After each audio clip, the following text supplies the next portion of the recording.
Hey there, welcome to episode 174 of the Cafe Genius Impresario's audio program. I'm your host, Dan Hugo, as usual. We are recording this at 12:39 p.m. Pacific Daylight Time here in Greater Vegas on this Friday, June 26, 2026. I was really tempted to say 2025 for some reason. What am I, writing checks? We normally release new episodes of the Cafe Genius Impresario's audio program on Fridays, often in the morning, but not always. For example, today. That's okay. We are maintaining our transparency in that regard. Hey, what's the title and topic of today's episode? Visibility, transparency, observability. That's a lot of E's. If you're not familiar with the Cafe Genius Impresario's audio program, you've come to the right place. First of all, I'll try to keep it brief today because you can listen to most other episodes and you'll get a longer, more detailed explanation. Cafe Genius formed in January 2022 to facilitate the pitch workout room at Tech Alley. It's kind of grown a bit since then. The name comes from two different things, both related to a entrepreneurial innovation ecosystem of sorts. Cafe with two F's, no E, no accent over the E.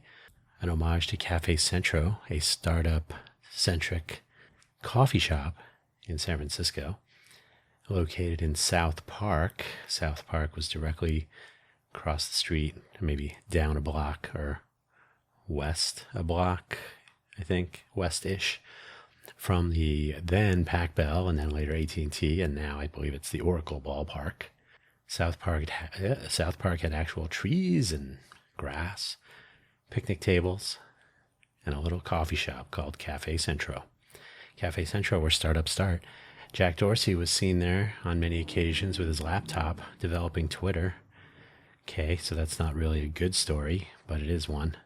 I've often said that the Greater Vegas area, in particular the entrepreneurial innovation characters roaming around town, need a Cafe Centro, maybe a dozen of them, because that's where startups start.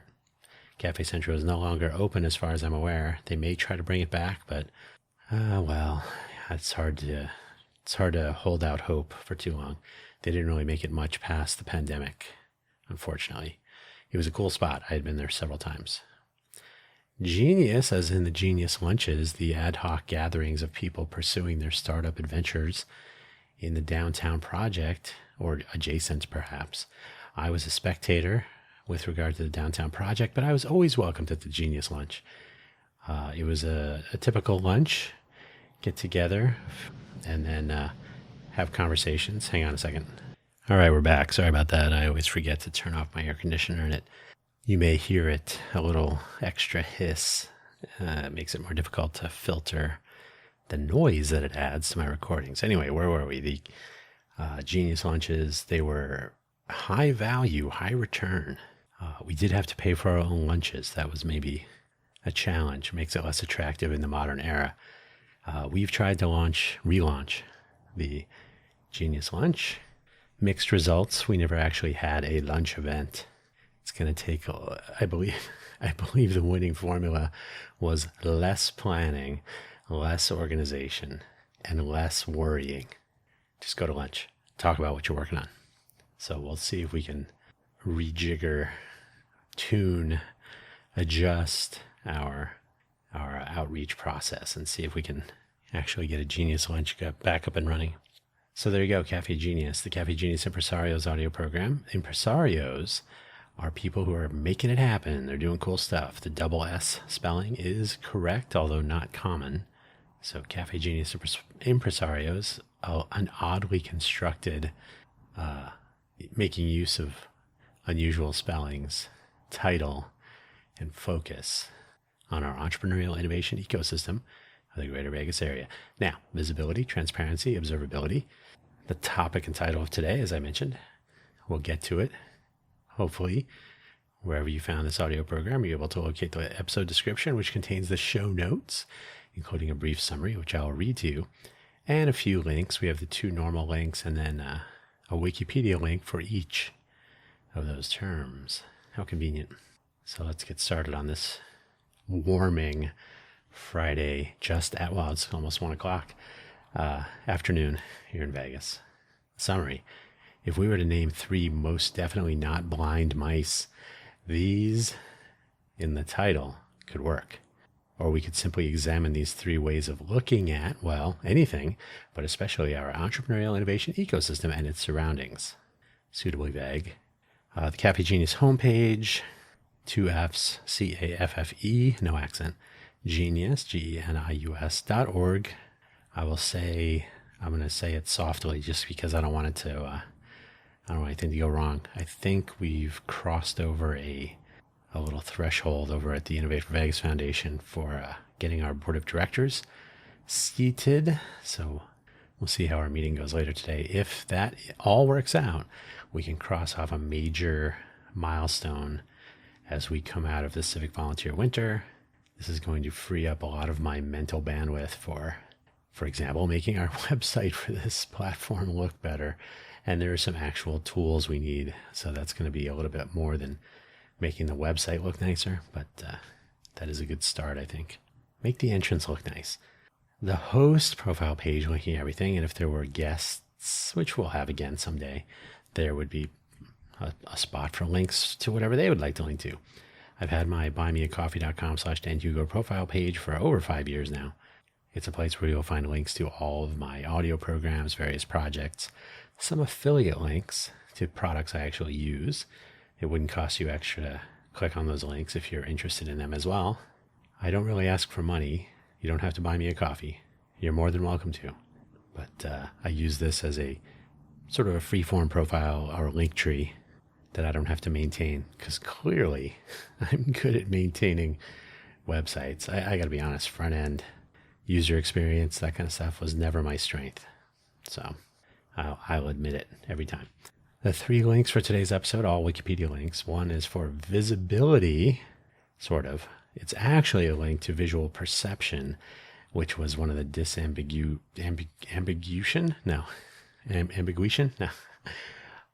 ambiguation?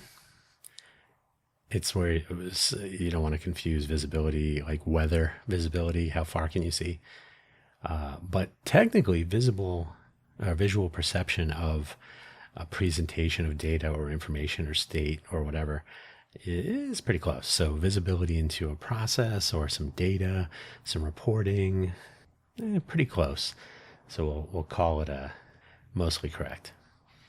Transparency has a link, behavioral transparency. It's being able to see some of the details, not necessarily behind the curtain, but you're seeing more granular detail.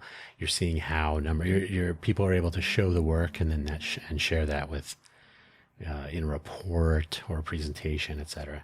So it's not just the numbers, and we'll get into a couple of examples. And observability, which is normally, it's a very popular term in my line of work in computer engineering, but we can adapt it more generally. Observability means you get to know the state of a system. So if you're looking at your local economy, you get to know the inflows, the outflows, how decisions are being made, right? So what are the factors that go into determining where a spend will occur and so on? For the purposes of the Entrepreneurial Innovation Ecosystem, observability would be understanding with observable reporting or visibility, but actual observability, right? So the kind of visibility where you can see all the way in. Observability, in that case, you would understand some of the decision-making process, some of the measurements and how they're made, what the surveys are actually telling instead of summaries, right? So you're just seeing all aspects of a system and what's making it work and maybe what's making it not work. Observability helps to make better decisions, but it's usually limited to, as far as access to observability, to be able to observe the system. Usually that's limited to people on the inside, literally and figuratively. That's kind of where it's the kitchen, it's the secret sauce, it's the recipes and all that. So observability is a lot to ask for. In the open source world, observability is sort of built in. The next problem with that is at runtime. You want to be able to see how things are working with all that state information, but actually capturing it from deep inside your computer hardware and software. But designing it in at the beginning, making all the source code available and so on, is the first steps into or along an observability path. So we can't always get that, but we're going to talk about how these would be valuable today. So let's talk about those terms a little bit more in the context of the entrepreneurial innovation ecosystem. First things first, the 3 terms in the title of this program. The first is the outer shell, if you will. And in fact, the Wikipedia page is actually about visual perception, and for our purposes, that is what it is. If you are in Greater Vegas, or you're familiar with the monthly reports from the LVCVA, the Las Vegas Convention and Visitors Authority, regarding tourism and gaming revenue and whatnot, available at the lvcva.com website in the research tab. That is visibility concerning the LVCVA purview by way of these same metrics each month. So you can see what's going on based on the information they share. It's aggregate data. All of those numbers that we see have a lot of other numbers that go into them. Surely. We can see what's happening, but we don't know much of the detail behind them. So we can see them, but we cannot see through or behind them, if you see where I'm headed with that one. Transparency describes reporting or other indications that reveal the decisions and actions behind the visible data, where we might gain insights into more intermediate values, calculations, maybe data sources, and decisions that were made based on previous data and trends that may have led to the current reported metrics and so on.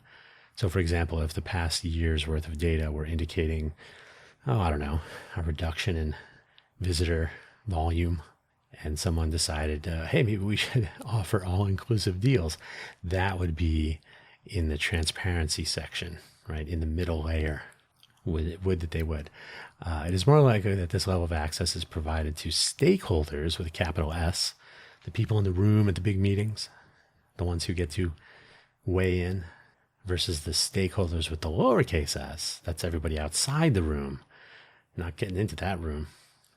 For him, decisions make a difference, but not so much based on their inputs. So everybody else, me, you, everybody. But now and then transparency extends to the larger group, sometimes. And observability is the most detailed view of the 3, where we have access to all data, all actions, all internal state, all the internal states of a system, if you can define the system. In engineering, you'll hear some terms like observable and controllable. So if you were flying an airplane, but you only knew altitude but not airspeed, you would say that it's not actually observable because you're not able to determine some of the states, like how fast we're going. Is that the one I used? Altitude, velocity, the 3 orientations, yaw, pitch, roll, et cetera, right? So there's a lot of state that could change moment to moment in an aircraft. And if you don't have all that information, you can't really control the aircraft in a safe way. And you might end up, well, you can imagine. So if you're trying to make decisions based on the presumption of observability, but you only have transparency, you don't have enough data to make quality decisions. Using the LVCVA visitor data reports again, if the system behind those numbers were observable, we would have access to room rate, fee decisions, promotions like all-inclusive deals, how many people took action on promotions, and when they completed their stay. So example, how many booked a travel and a stay in a resort and so on, per unit time based on when the promotion started, when they actually complete their stay. It might be months later. Where does that number show up? Right now, we only see opaque data. We don't know if an increase in a visitor number in a particular month is from promotional pricing from months prior. So that information is not necessarily included in the report. I was going to say reported. Same thing. In practice, observability, I had to get some water there, sorry. In practice, observability is rarely implemented with full access to everything, as this usually, it could be expensive to do that. If you wanted to implement full transparency to the degree it would take to get to observability for a large population, right? Limiting the number of people with access to that level of detail, a little bit easier. It all depends, as always. It's the universal truth. It always depends. Expensive to implement, or maybe full access could expose sensitive information, trade secrets, strategy, etc. And if you're a public company, that may be consequential. Private companies could treat that information differently. They may say, you know what, we're going to share this anyway, etc. So there are some limits to practicality, but also scaling scope, having that level of detail available to more and more people at scale, at city scale, enabling everyone to look at this stuff. That might just be expensive. It might be difficult to do. So it's not always a question of do they want to, it's a question of can they really. So why are these important though? Why? I gave the airplane example. That's a pretty good one. I think everybody kind of understands that, right? You can imagine if you're driving a car and you don't get to see the car in front of you, like the window looking forward is covered. You're driving on instruments only, right? That makes it very difficult to control the vehicle in a safe way. So your system is not observable, and that you would find out in the worst possible way. Obviously, this audio program in Cafe Genius, in general, I wrote is, but it's really are, focused on our entrepreneurial innovation ecosystem here in the greater Vegas area. So we are looking through that lens to start. So let's start with understanding our own population within the ecosystem, that is entrepreneurs and innovators. Who are they? Where are they? What are they working on? Obviously, some like to remain in so-called stealth mode, and there is no requirement to provide a public profile for a startup anyway. Private companies, you don't really have to tell anyone anything. So yeah, no requirement to disclose or to even announce that you exist, really, when you think about it. Whatever the pursuits might be in whatever vertical area, could be horizontal even. You're making a restaurant bookstore that is also developing software using AI. The best we might hope for is a level of visibility, likely incomplete unless we engage proactively with specific introspection to build an asset map, perhaps. But in general, it's likely a challenge to even locate the complete population in this ecosystem because, again, some of them choose to be laying low until they can spring their new idea onto the world, soak up all the extra capital available. It would be useful to examine other ecosystems, especially if they compete for resources. And when I say other ecosystems, I don't mean in other cities, although I'm not saying not other cities. But there are multiple ecosystems in the greater Vegas area. Sometimes they overlap. Sometimes they compete with each other for resources. Sometimes not so much. But yeah, if they compete for resources, that would definitely be useful to know. And here again, it is likely that visibility is the limit, and it is likely incomplete. The fun economy ecosystem, for example, and fun economy is a trademark term. Trademark was granted to the UNLV Office of Economic Development, and I believe it's actually owned by the Board of Regents. So it's not owned by the Office of Economic, what is it called? Development. I was going to say the Office of Economic Intelligence. How strange. They're not spying, I hope, but maybe. So yeah, the fun economy ecosystem, it's an important thing, trademarked and everything. Or the fun economy is. The fun economy ecosystem, for example, is visible to some extent through those LVCVA reports. We have some idea what's happening, not a really clear idea. And we have no idea what some of the strategy, what some of the decision-making metrics, like what's the basis for going this way or that. And until recently, some of the larger properties were responsible to their shareholders in reporting and whatnot, quarterlies and investor phone calls and so on. Though MGM and Caesars have each been acquired by private investors in recent weeks, so that level of detail will likely be reduced. Who knows how much, right? How secretive, how close to the vest, etc. Remember, we talked about one view on the visitor numbers being the wrong numbers. That was the title of the episode, if I recall correctly. To spend too much time on most of the entrepreneurial innovation ecosystem on examining those numbers and treating them as though they're indicators of what you are trying to accomplish may be a mistake. It depends on what you're trying to accomplish, of course. And this will probably be the case in the near term, at least, for some of the other data that we no longer get from these now private companies that are responsible, that are in control of large swaths of the fun economy landscape. I guess we can put it that way. The most recent big change happening in Greater Vegas is the LVGEA 3-year strategy plan, which spells out the path to economic diversity over the next 3 years in selected key industries, which includes adding jobs and companies to the Greater Vegas economy. Within the strategy document, and by the way, the topic of last week's, so that was published on the 19th, was it? The topic was a first pass through the 3-year strategy plan, strategy document, which was only published the week before that. So you can find that via LinkedIn. And I don't know if I've mentioned this recently. We're also going to start publishing the newsletter outside of LinkedIn. There won't be the LinkedIn specific stuff so much, but so it won't be an exact copy, but the body of the newsletter will be reproduced. And we'll put back issues, of course. But generally, the document, the strategy plan, was just released about 2 weeks ago now. And it's the result of a lot of work. So this is not an attack. But there are some issues. There are some things that are worthy of further discussion. So this spells out the path of path to economic diversity, which has been a topic of conversation in the Greater Vegas area since like 2018, probably before that. But I think in earnest in 2018, and certainly by the time 2021, 2022 rolled around, with so much video and still imagery of the strip with 0 people, those are certainly motivating to get some diversity happening. So adding jobs and companies to the Greater Vegas economy is on the agenda.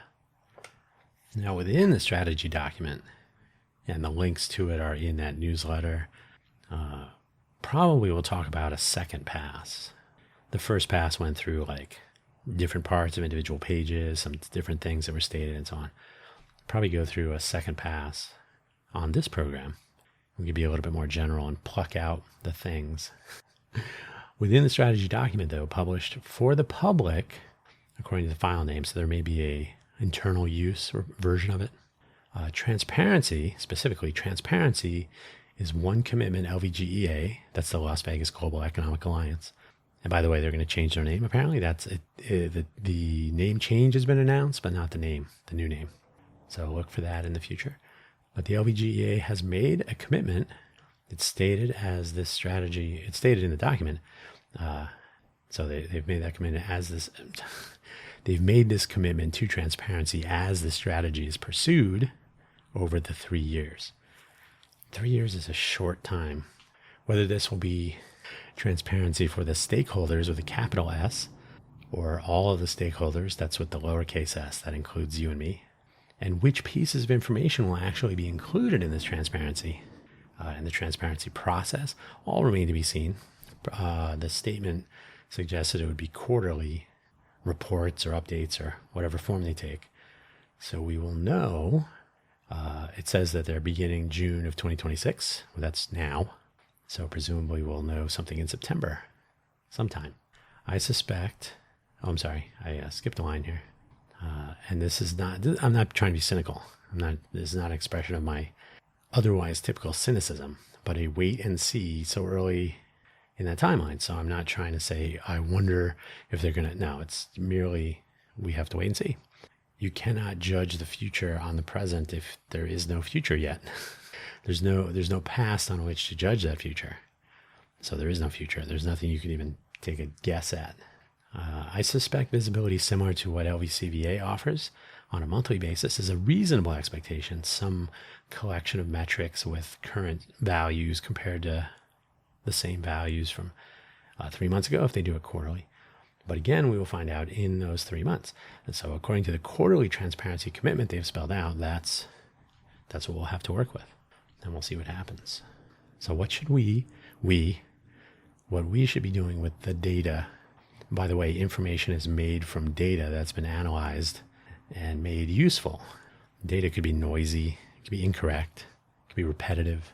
So what are we going to do with the data? Well, first, we want to turn it into useful information. But recall there is a recent episode of this program, episode 166, Show Me Data, where we look at why we need data, but we can look more closely at the strategy document and what it is describing and come up with some analytical questions we could pursue through the 3-year timeline at the Genius Roundtable second cohort, perhaps. One of the elements in the strategy doc is a focus on, I don't know if you mind me abbreviating a little bit, is a focus on reducing the percentage of jobs in the leisure and hospitality category. Now, if you're not paying attention, you might think, wait a minute, they're reducing the percentage. That seems bad. It could be. This jumps out at me because on the one hand, adding jobs in the key industries on the agenda, these are the fintech, the healthcare, the fairly generic technology, advanced manufacturing, and I always forget one. Did I forget one? Anyway, there are key industries. They're in the document.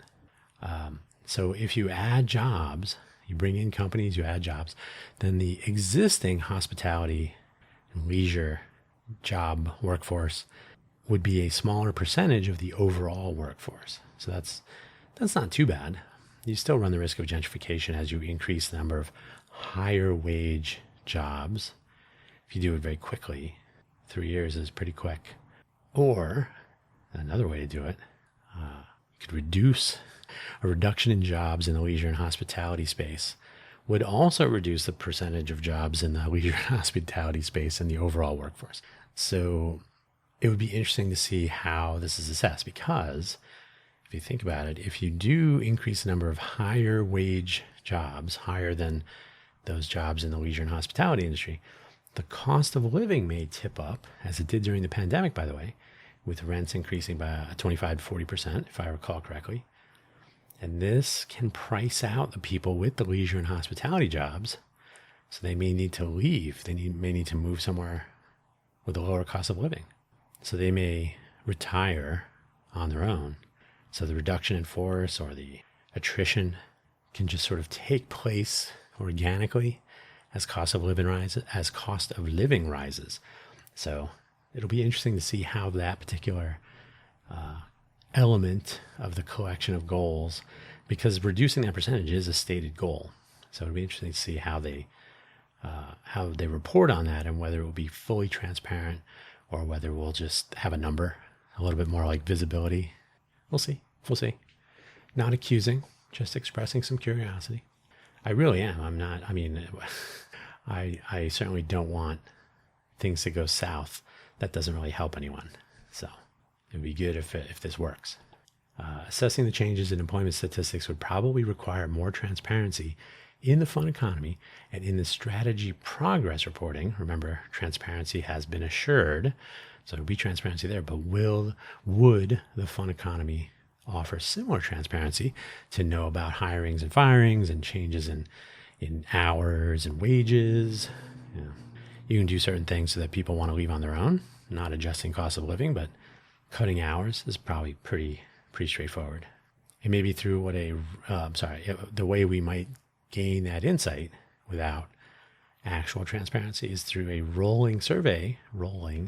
ongoing survey of people in the fund economy who may exit that job market, and for what reason, they might share that, and correlate that with jobs growth in the key industries. That would, if people are leaving leisure and hospitality jobs but not entering the new key industry job markets, plural, in different areas, different focal areas within the key industry list, but also perhaps geographical areas. If they're not entering those jobs, then where are they going? They may be leaving the area, right? So having that insight would be useful, to say the least. So we could correlate all that with job growth in those key industries and see if what we're ending up with is people moving into the area to take these jobs, possibly at those higher wages, which is what can lead to gentrification. Probably interesting if double transparency is an option. That is, transparency on both sides of the fun economy and the emerging key industry economy. Emerging as in growing. There's already, some of it is already here.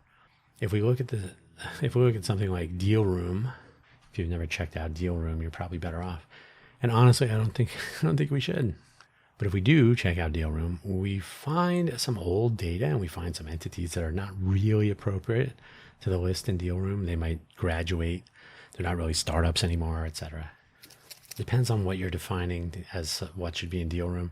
If you look at any company that's still accepting funding, still raising, maybe, but I've seen the use of that data, which suggests that there are more startups. But if you're actually including the count of entities that should be graduated, right? They're not really looking for raising rounds as a part of a plan.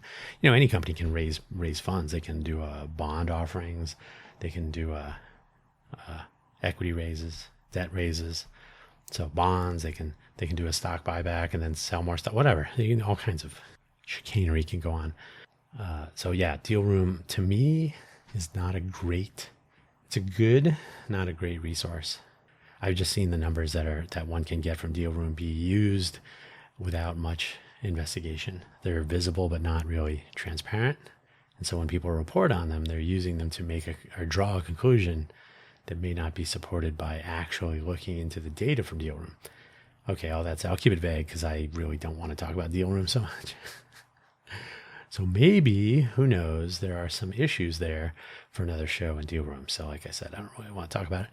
We know that not all startups are themselves even visible, much less transparent from the standpoint of what they're doing, how much they're making, how successful are they, who are their deals with, growth plans.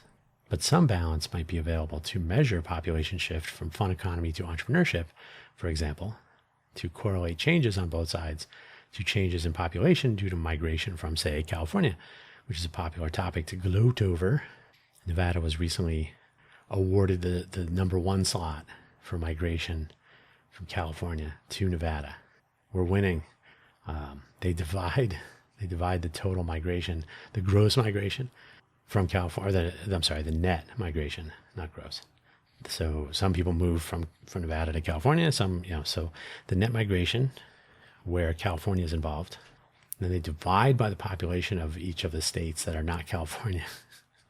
So the total number of people who move to Nevada divided by the population of Nevada, because our population is smaller than, say, Arizona, if the same number of people move to both Nevada and Arizona, Nevada wins because we don't have as many people. I think I'm going to guess, I haven't checked this one for sure.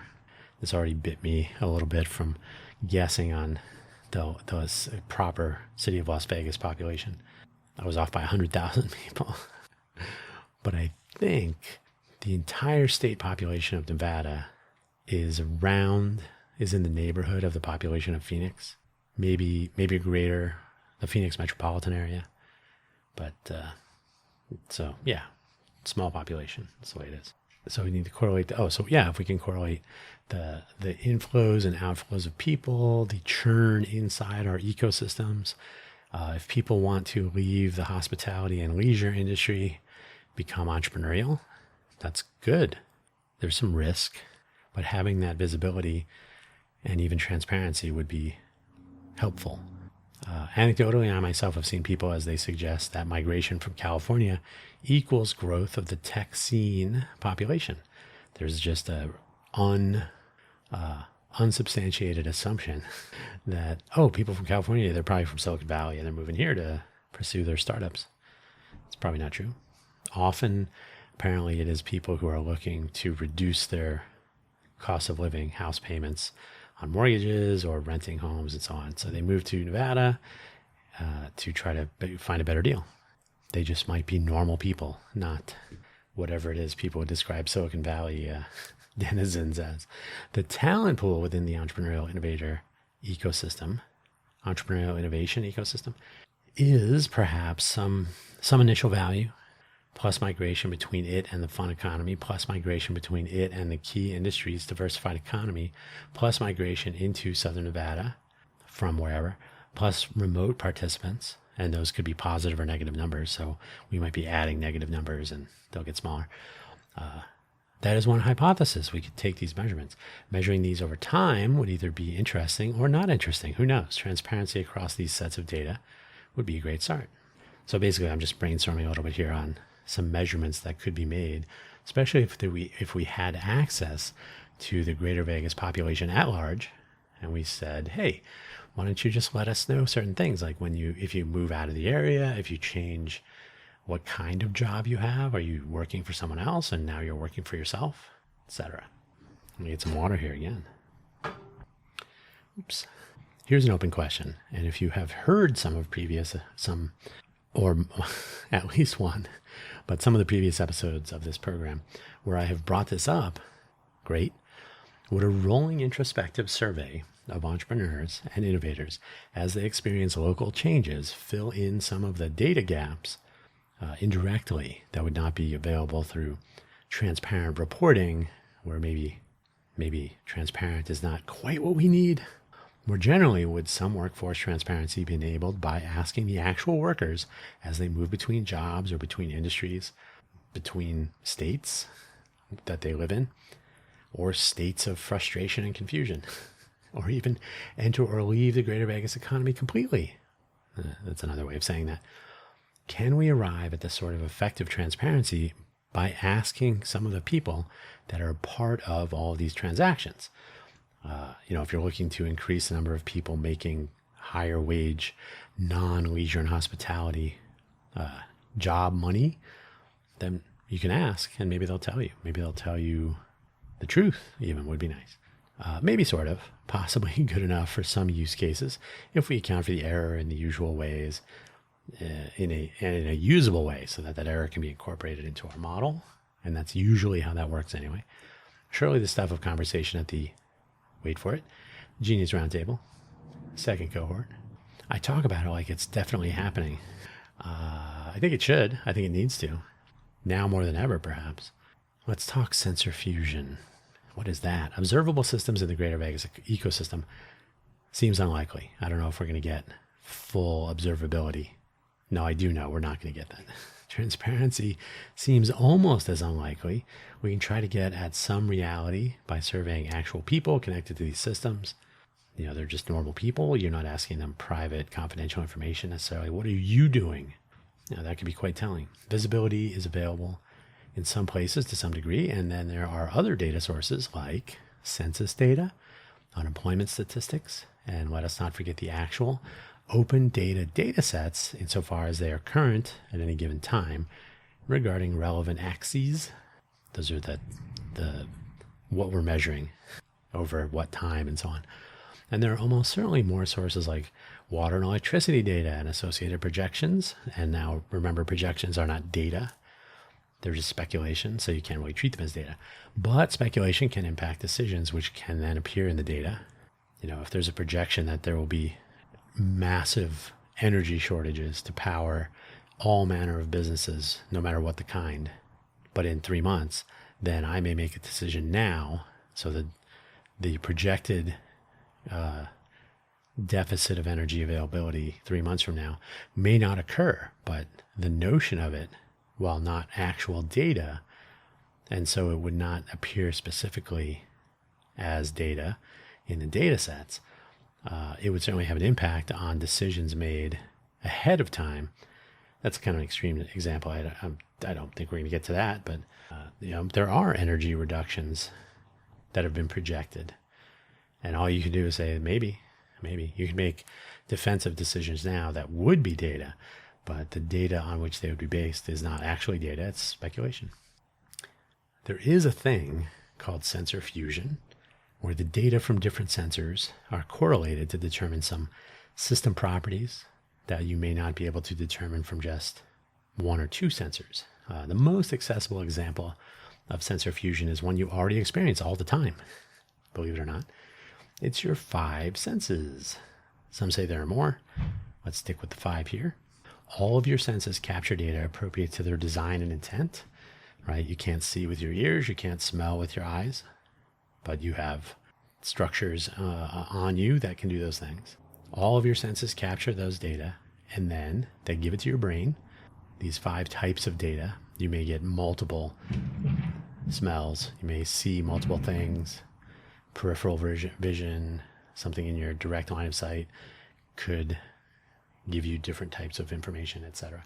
These are all inputs, and they all come together to form a general situational awareness, which your brain has evolved to construct.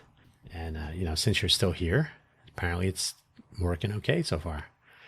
Not perfect, but not bad. Motion sickness, which occurs when inner ear motion, which is not one of the specific 5 senses. It's not a sense of hearing, even though it is in your ear. It's a sense of acceleration, certainly. Can you measure velocity with the three bones? I'm sorry, not the three bones, the three semicircular canals of the inner ear. It does when your sense of motion and orientation from your inner ear does not match up with the visual indicators that you can see, visibility. Well, it could be handled better, in my opinion. This is basically what happens, why people get sick.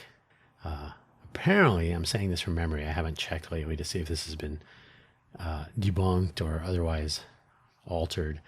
But there was research indicating many years ago that this was your body essentially assuming that you'd been poisoned and that you were hallucinating in some way. And so the first response would be to get it out. So there you go. Maybe. Sensor fusion. So all this data coming into your head, it's all put together in a way that your brain knows how to do. It's evolved to do that. And you end up with a notion that, oh, okay, here's what's happening right now. It's probably makes driving possible, among a huge variety of things. Hearing a car coming, stereo hearing, obviously helpful to determine direction without line of sight, etc. Sensor fusion is a useful thing, and we should take a good look, in fact, at this with regard to ecosystem data. So now wait, I just described sensor inputs for fusion. How does this apply to our ecosystem? Well, sensors are data sources, just like a survey, a census, a summing of resources, kind of an inventory of resources, really. How much water do we have today? How much did we have yesterday? Is it more or less? A scaling by population of some measurements, and so on. These are all inputs delivered as data to our database, spreadsheet, our Jupyter notebook. Just as sight and smell are delivered to our brains. Sensor fusion is really data fusion, or maybe some would prefer signal fusion, capturing the inputs and forming outputs in useful ways, considering all of the inputs to some degree together can be pretty useful. This is, by the way, this is something I wonder about when with separate agencies and organizations and government departments and staff possibly not always being aligned, or maybe even left out of the signal pool for fusing. So some decisions may be made in the absence of a complete picture that other organizations or other groups of organizations actually are able to construct. If you happen to have listened to the episode of this very program about coherence and cohesion, you know where I'm coming from already. Like, does the left hand know what the right hand is doing? Hello? Is this thing on?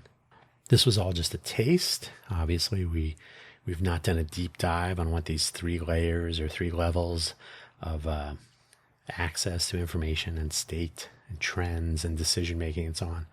You know, this is the stuff of many conversations among people who have vested interests, the stakeholders with the lowercase s, perhaps, definitely the uppercase s.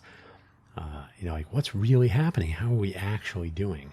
Sensor or signal fusion is a topic we can definitely, and we should add to our Genius Roundtable agenda, probably an entire community of practice to have ongoing conversations and discussions and analytical interactions with data as it becomes available over time. So as we pull together the second cohort, this is more to look at with a concerned eye. With the 3-year strategy published by the LVGEA defining the plan in place now to pursue growth in the selected key industries, and other ideas entering the fray concerning focus on, say, growth and development of the Greater Vegas area as a finance hub. I just read a document to that effect. A paper has some different sort of assumptions than a strategy document intended for public consumption, whatever public means. But like a research paper has some different properties, different assumptions, etc. We will probably want to look closely at these proposals and strategies and implementations for things like, let's keep it simple. How about a SWOT analysis? Strengths, weaknesses, opportunities, threats. If you've seen Silicon Valley from the back in the old days on HBO, you know what I'm talking about. Jared. From what I'm reading, strengths and opportunities get more column inches in these reports and planning documents, plan announcement documents, I guess, description announcement. Strengths and opportunities are fun to talk about. They are easy to talk about. So everything sounds fine. They get more column inches than do weakness and threats. Could it be yet more proof motivated reasoning works? Which was the title of the previous episode of this very audio program. And it was, I selected only topics and other elements of the program to support my conclusion to prove that motivated reasoning works. Not really, but that was the play on words. Okay.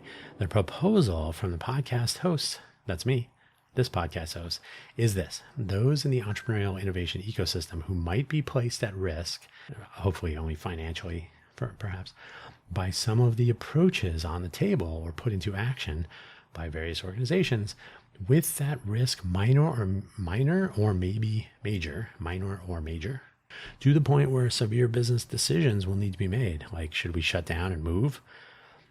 These people should be considering the weakness and threats in our environment, e.g. resource availability. So e.g. example, resource availability, exempla grata, if you're not a Latin speaker like I am not. Resource availability, and that means water and power in the near term, like certainly within the next 3 years. And then threats, e.g., for example, a suitably large and diverse talent pool from which to hire or co-found. If that's not there, you can have some problems. That could be a weakness, but it could threaten you if the existing talent pool can be hired away by others. So a threat is this competition for workforce. The weakness is an unreliable collection of resources, water and power being two important ones. These all need to be identified and considered in the context of merely visible at best plans and operations, drinking at the same watering hole, so to speak. I was looking over these two documents I mentioned. Now, I've obviously looked over the strategy document from LVGEA more, but I literally just this morning was reading a proposal to make the Greater Vegas area into more of a financial hub, and there was definitely more presentation in the paper about the strengths and opportunities than the weaknesses and the threats. You can talk about whether just the general concept of falsifiable should be included in these sorts of things. Just in general, tell me what could go wrong and what we're going to do to avoid that. And then we can talk about all this blue sky stuff. But let's make sure we're not going to fall off a cliff in the second week. So yeah, a bit more people in our boat should be more familiar and be taking more proactive steps to understand these things. And if things are not transparent, at least, then we should be concerned.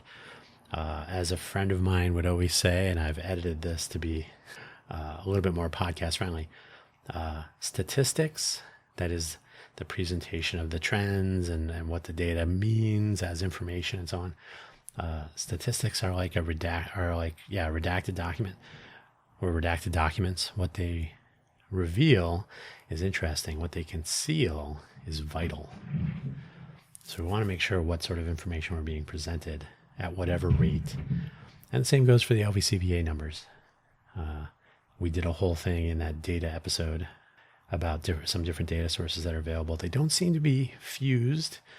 They seem to be going off on their own. The two papers I just mentioned, the study, it's not two papers, the 3-year strategy plan and then the financial hub paper almost feel like they're going in different directions. And the author of the paper was on the stakeholder committee or whatever they called it to participate in the construction of the strategy. So when I read the two, I think, have these two groups of people ever met? Well, they did explicitly. So it's curious to me that these plans are moving forward, or not plans, that these thought processes move forward seemingly without regard to the other or others. And that should be a concern. And they're at the same watering hole, so to speak. So everybody has access to one another. They're stakeholders with a capital S. But I wonder how that works. We have no observability for sure. Very little transparency, if any. I will add as we come to the end of this episode, but not the end of this topic. We could lead by example, those of us in the entrepreneurial innovation space, with as much transparency as possible. Maybe leaning into observable. You know, some people may not want to or may not be able to, depending on their the nature of what they're working on in the entrepreneurial and or innovation directions. Certainly the Genius Roundtable, second cohort, could be observable. There's no reason to hide the conversations and so on. There would be no proprietary or secret or national security concerns. If there were, that's a conversation to move somewhere else. So the Genius Roundtable and everything it works on, and the conversations and the outcome, not the conversations, that's kind of weird. That gets expensive to track transcripts of meetings. But the Genius Roundtable certainly could publish studies just as much as anyone else could and say, here's what we've concluded with regard to, fill in the blank. With open meetings, open processes, open research, open publications, and so on. If we start from a position of observable, we don't have to run around saying, oh, wait, we can't talk about that. That's not secret at all. This is not the beginning of a grand conspiracy, nor a call to battle. None of these notions are anything like them, or anything like them. What is essential is understanding our surroundings, the environment, the ecosystem on which we depend to advance our own causes, our own entrepreneurial efforts, maybe something else, our innovative notions. Though entrepreneurial would be good, if you're entrepreneurial, more power to you and me and us. And having knowledge and forethought based on the data analysis on our side, so to speak, so we face fewer surprises and stronger possibilities. That's the entire notion behind having a Genius Roundtable with various communities of practice, focusing on different areas, different elements, different components of the local economy, economic diversification efforts, various ecosystems, what's working, what isn't, myriad. I would settle for coherence and cohesion to start out. That would be nice. I can only hold my breath for so long, though. It's been almost an hour. I think that's good enough for today. I think the podcasts are good to introduce topics, and unless I'm interviewing, if I have a conversation with somebody, that'd be quite different. But these are not intended to be like, here's the way it is. And if I say, here's the way I think it is, there's nobody to push back on me. So it's probably more of planting of seeds for further conversations at, wait for it, the Genius Roundtable. The Genius Roundtable could now go on for 3 years, at least, to match the timeline of the 3-year strategy, but also it could align with, the fun economy schedule as far as there are various high-profile sporting events coming up. There are residences in the entertainment space. There's all sorts of things happening they don't come to a natural end on the calendar. So having the presumption ahead of time that the Genius Roundtable could be an effective way of managing, or not managing really, of maintaining conversations toward a better understanding for the benefit of entrepreneurs and innovators. If we could do that over more than months or a calendar year, I think that would be the more interesting return on the investment of that time, effort, and expertise. So that's where I'm hopefully going to start waving the flag. Hey, over here. Not a white flag. No surrender. Never give up, never surrender. I've heard that somewhere. Surely you have as well. That's where I'm going to leave it for today, though. Thank you so much for listening, as always. Thanks for telling a friend, and thanks for considering participating in the second cohort of the Genius Roundtable. I hope you will actually follow through on that. We're going to have to start being much more proactive about this. These are actually important matters. It's important to understand things so that they are not happening to you. They might be happening, but at least you understand what's happening when they're happening. All right, my voice is obviously going to give out, so I think I will too. Catch you next week. Don't forget to check out the LinkedIn newsletter and the website someday. Take care. Have a great weekend, whatever day you're listening to this. Bye-bye.